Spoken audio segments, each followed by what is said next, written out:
Piece party ने संपूर्ण स्वराज यात्रा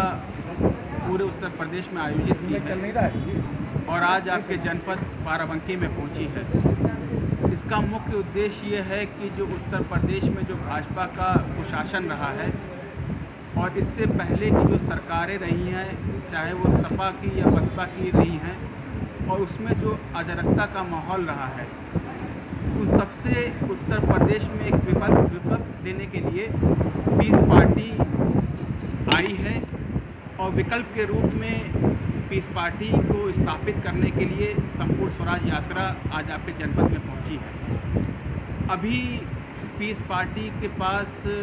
250 सीटों पर आवेदन आ चुका है और हमें उम्मीद है कि दिसंबर तक हम लोग करीब 300 सीटों पर तैयारी कर लेंगे और हम लोग 300 सीटों पर पीस पार्टी चुनाव लड़ने जा रहे हैं। हमने ये कहा कि जनता से हमने ये आह्वान किया है कि पीस पार्टी को भारी मात्रा में वोट दें और पीस पार्टी को विधायकों को पहुंचाएं सदन के अंदर, और सदन में पहुंचने के बाद जो जन के मुद्दे हैं उसे पूरी मजबूती के साथ उठाने का काम पीस पार्टी करेगी। जो इससे कि पहले में जो पीस पार्टी के विधायक जीते, उन्होंने ये काम बखूबी किया है सदन के अंदर।